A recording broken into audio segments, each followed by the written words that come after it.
moving, right? Yeah.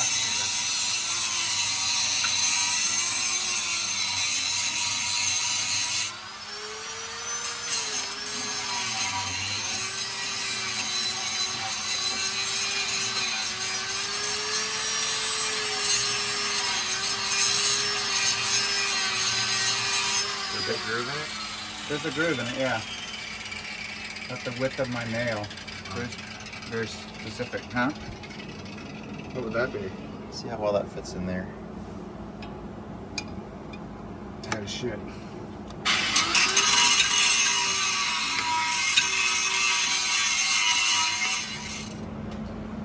So now we're getting ready to mount this oil cooler, or the cooler here for the transmission. And we're going to mount it back here in this area.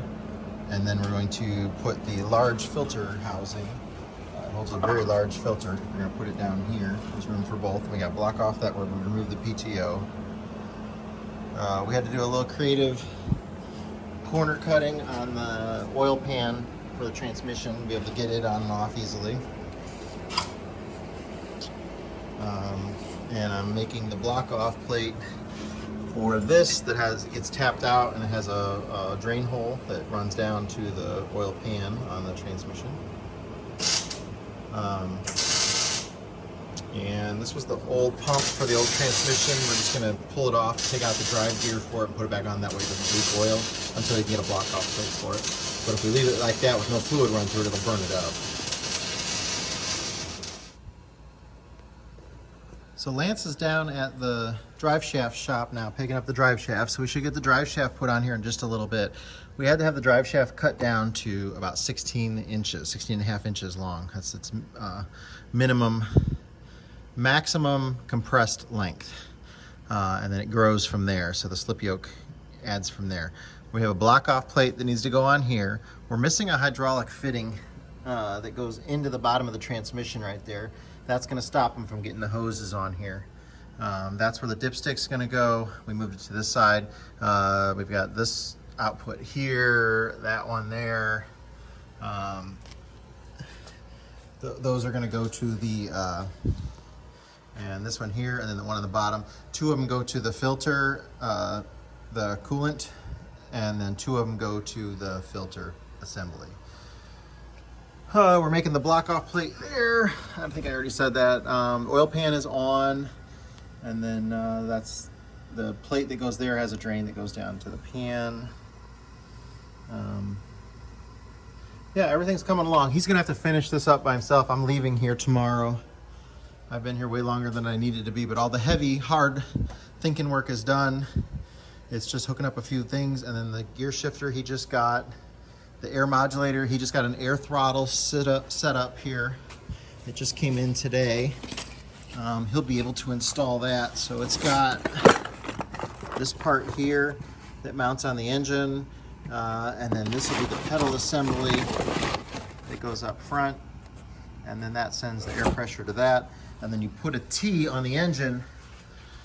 So the air that comes from that pedal, let's say it runs to right here, we put a T right here. One airline goes from this T over to this, and one airline goes from the T down to that modulator. And the airlines, for the T out, they must both be the exact same length. So if it's 3.5 feet to here, it's 3.5 feet to there, which is gonna be more than that. So let's say it's 6 feet here, 6 feet there. So wherever you put the T, the two sides of the T need to be equal. That's kind of the way that needs to work for the air modulator. Everything is close. Very, very close.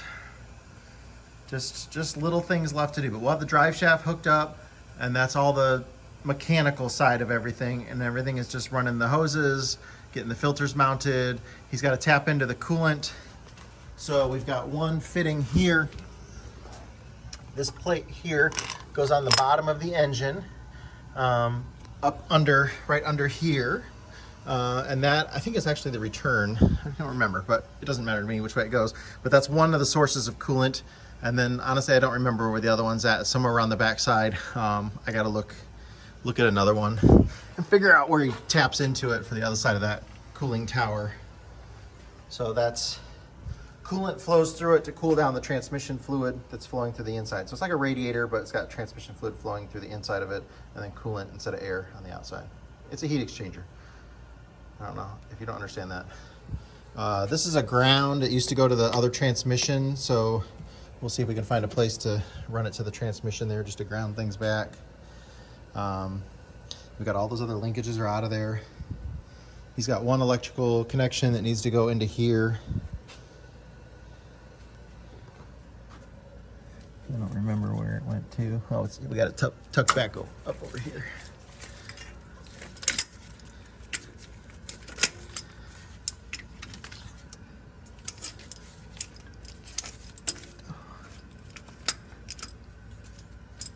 There we go.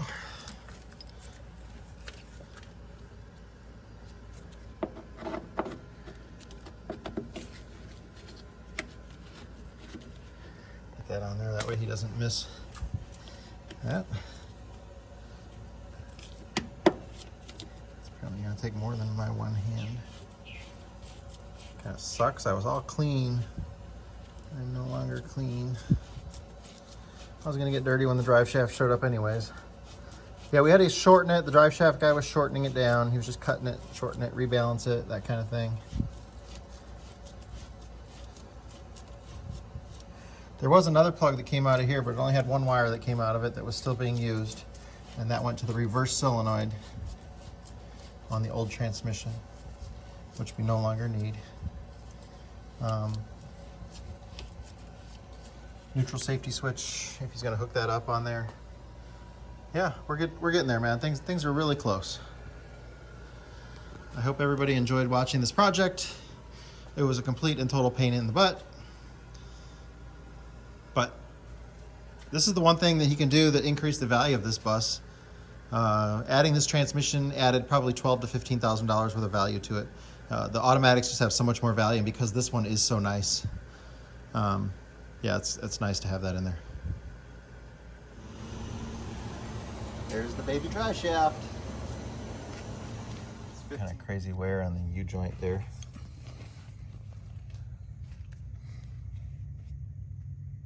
Replacing them, we got 2 new ones.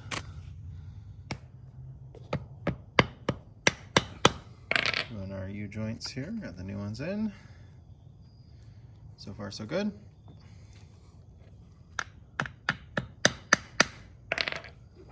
Okay. That was the easy part. Now to go lay on her back. Just got the drive shaft done. Lance is just now bending over the tabs, but everything is in, it's done. You just got 4 tabs to bend over. Scott assures me I can run it on those 3 bolts we have in there. Since we couldn't find any others, it's okay just to run with 3. Scott did not say that. The minimum on a GM is 2. The other 8 are for show and inspection, people. Yeah. Yeah, I would not drive it without all those bolts in there. Oh, man. Lance is looking for one of these trim pieces that run under the windows. He didn't do this. It happened. It was on his bus before he got it, but somebody ran along it and did that. So he's looking for one of those. I'll take 2. He'll take 2 of those. He doesn't really. You can clean them out. Like this has Sheila shine on it here, and see how much prettier it looks. Yeah, 2 nights ago we just rubbed it on to show somebody what it would do, and it's staying on there. Look how milky and crappy it is, and then just. Yeah. I usually use WD-40, but I'm going to try the white new. So if anyone wants to chime in on white new, I'd really like to know how it's holding up. Yeah, Dan's the guy to talk to about that. See how it's still doing. He took it up to Alaska. That's pretty rough on a bus. Right. And Land's looking for one of those affordably, because I just spent 2 weeks here. Yeah. Don't call me. Nope. Yeah, I'm looking for affordable parts for a budget. So just leaving with stuff for me. I've got to figure out still, but that's all right. Could probably use one of those too. It wouldn't hurt to have a spare anyways. Yeah, you can really see the bend on that. And it makes me so mad when I see people do this. They didn't know any better. Yeah. It was all falling off. Oh, they didn't know any better, but they knew better. They were putting holes in something that wasn't supposed to have holes in it. Right. So once they get bent a little bit, and then whatever happened that scratched that, took this all out, hit the door, it even took these rivets down. I honestly don't think that was bad. I think this was all together. I think that when they put these on here, it changed the geometry and it stretched and bent it. They started falling off, and I think he just went and put screws on. It clearly ripped here, but this is all connected still. But this is, you can tell this has been pulled, and when you, well, I'll show you. When you open this Well, door, I see. Whenever they're bent like that, look at the gap it pulls on this. yep. Well, that's why it tears. Whenever they're bent, that's what happens. It can't maintain the same gap when you do that. Well, but this is really pushing it away, whereas it's supposed to stay tight and go up. I agree with you. You and I replaced every other piece of rubber on this bus. And anytime I replace rubber when a door is bent, within a few weeks, it's probably torn already again. It's just you can't do it. However, those metal hinges that slide in the tracks, that would look better and then hold it. I've got a new panel. Yeah. We do have that. And then I'd have to cut out and do all that. Yeah. A lot of work. Everything's work. Working dollars. It's good enough for now. It's raining outside, but we're basically done here. I got a couple of little things in the morning I'm going to help him with on one of his other buses. And then he's just going to finish this job with those couple other things that are left for him to do. It's been kind of a crazy couple weeks. I got another shipment of Gojo wipes in today. A whole bunch of them. We needed them. I had them shipped here to this address. And no, they don't pay me any money and they don't sponsor me, but I wish they would. I love those things. So this might be my last free mentioning of how great they are. We're going to hit the road. We are headed to Ohio, but nearly West Virginia. I don't remember the name of the town right now, but it's like 500 miles. Is it 500 miles? 400 something. It's far. It's about as far as you can go, and still, I don't know.